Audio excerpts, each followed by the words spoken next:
All right, in example 4, we're going to move away from the generic model and look at specific numbers.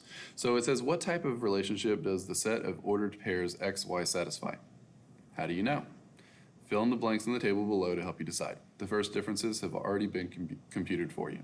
So here, we're finding the second and third differences based solely on numbers. Our input values are 0 through 5, our y values, our output values, are 2, 1, 6, 23, 58, and 117, and we've already found first differences.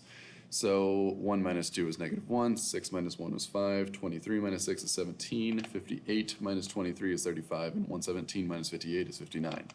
So, continuing here, 5 minus negative 1, and you might want to say 4 here, but keep in mind it's minus negative 1, so minus negative is plus, so 5 plus 1 is 6. 17 minus 5 is 12. 35 minus 17 is 18. And 59 minus 35 is 24.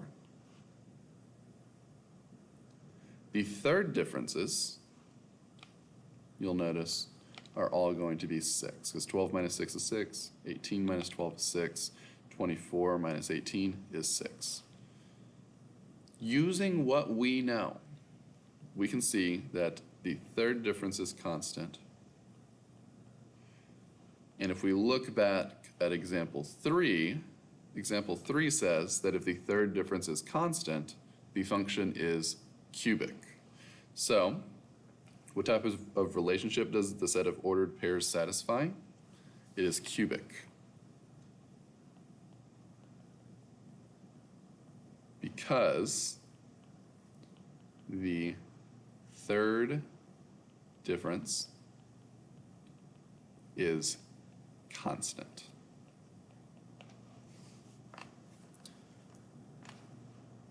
All right.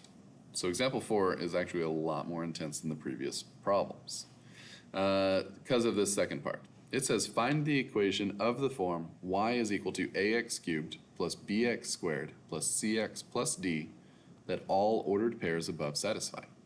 Give evidence that your equation is correct. So here we are talking specifically about this polynomial from this table. We said that this is cubic, and we can kind of confirm that it's cubic because the second piece is actually asking us to find a cubic equation.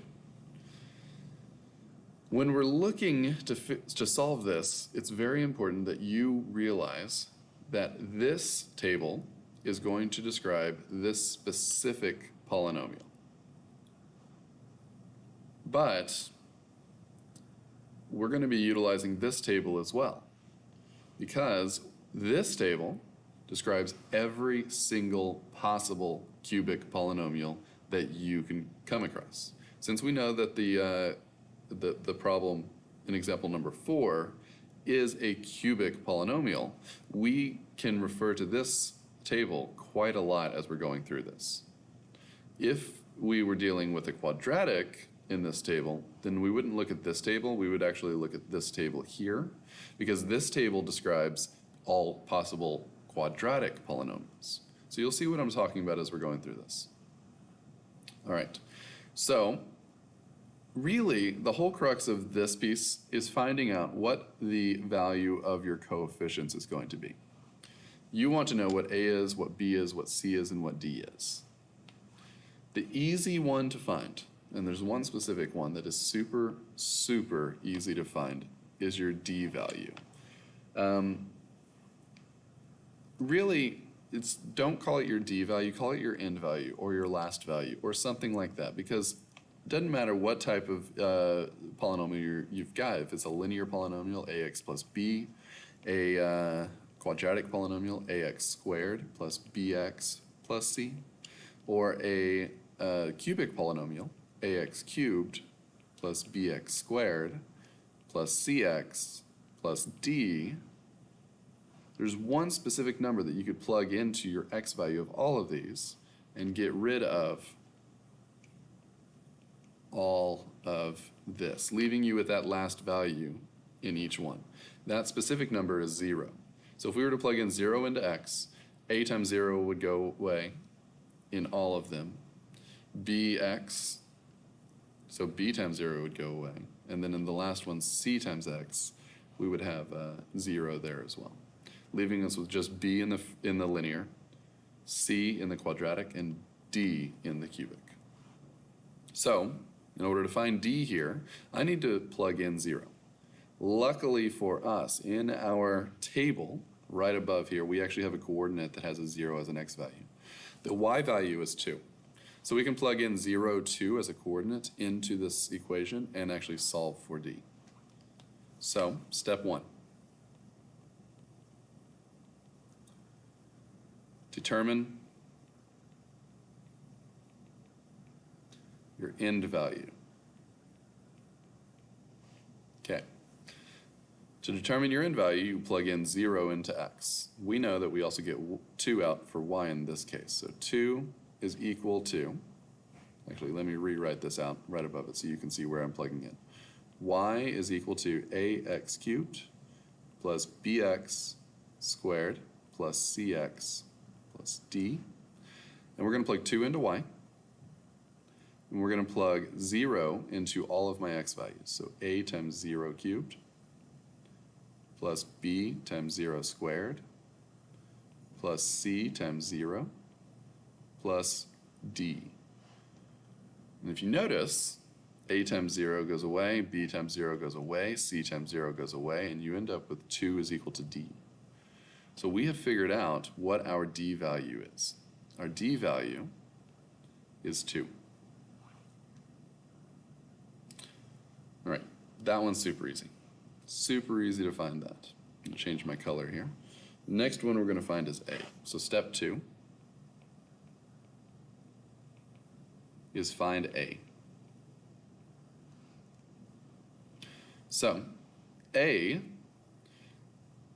is right here, and the table we want to look at for this one is this table. We want to look at the generic cubic polynomial table. The reason for that is because we see in the table that we have an a value all by itself right here in your third difference. So we've got 6a. And what I told you before is whatever's in this table is equal to the other table. So I notice that this is the top item in the third difference column. The top item in the third difference column. So if I actually go down here to this table and I look at my third difference column and I find my top item in the third difference column, then I notice that that's a 6. So that's a 6, and up here we had a 6a. And they're in the same location in the tables.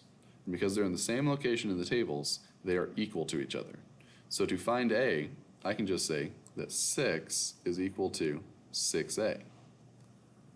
I got the 6 from this table here in example 4, and I got the 6a from the third difference column in example 3. Same location in both tables means that they are equal to each other. And we're going to use that again as we move forward, so keep that in mind. Solving for a, then, is just as easy as dividing both sides by 6. So that side simplifies to a, and then 6 divided by 6 is 1. So I have found the value for my a value. My a value is 1. So far I've got half of the work done, and I haven't really had to do much. The next step is to find your b value.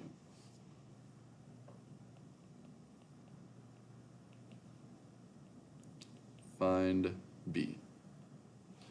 And here we're going to do the same thing. We can go back to our tables. I'm going to go ahead and erase my highlighting here. Erase my highlighting here. And in this table, what I want to do is I want to find, just like I found a by itself in the third difference, I want to find b by itself somewhere in my table. And if you look really closely, you won't see a b all by itself like the a was in the third difference. But what you will see is that you've got 6a plus 2b right here in your second difference. we already have an a value. So if we already have an a value, we actually only have a b value left over in the second difference, because if we were to plug in that a value, then we wouldn't need to find it anymore. So 6a plus 2b is what we're going to use. And you notice this is the first item in the second difference column. First item in the second difference column. So whenever you come down to this table, you want to look for the first item in the second difference column. The first item in the second difference column is, again, 6. So I can say that 6 is equal to 6a plus 2b. 6 is equal to 6a plus 2b. So if I come down here, I can say 6 is equal to 6a plus 2b. But we already have an a value. So I can take that value and I can actually plug it right into that a value there. That's going to give us 6 is equal to 6 times 1 plus 2b. We've got 6 is equal to 6 plus 2b. Subtracting 6 from both sides. This side equals 0. This leaves us with 0 here is equal to 2b. And dividing both sides by 2, we get b is equal to 0. So again, without much work, we've actually solved for 3 of our coefficients in our entire equation. Lastly, we've got one more letter, which means we have one more step. Step 4. We need to find c. And here, we already have everything. We've got our a value, we've got our b value, we've got our d value. The only thing we don't have is c. So we can do 2 things here. One, we can use a coordinate, like 1, 1. We can plug in to our x values and our y values into our original equation, and we can just solve for c. Another thing you could do is you could notice that the first difference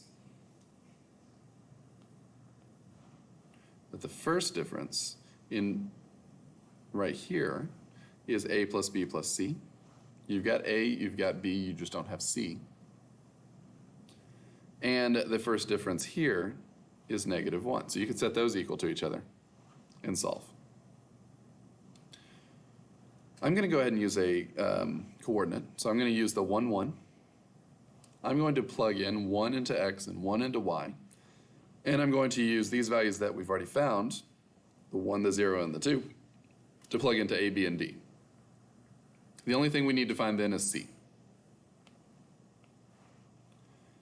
So we've got 1 for y is equal to 1 times x, which is 1 cubed, plus 0 times x, which is 1 squared, plus c times 1, plus d, which is 2. So that's going to give me 1 is equal to 1 times 1 cubed is 1, plus 0 times anything is 0, so that goes away. And then c times 1 is c, plus 2. So 1 is equal to 1 plus 2 is 3, combining like terms, plus c and dividing by, or subtracting 3 on both sides, gives me that c is equal to -2. So c is equal to -2. And we're done. We can write our final answer now. Our final answer is y is equal to 1x cubed plus 0x squared minus 2x plus 2, which can simplify down to y is equal to x cubed minus 2x plus 2. And that's our answer, right there.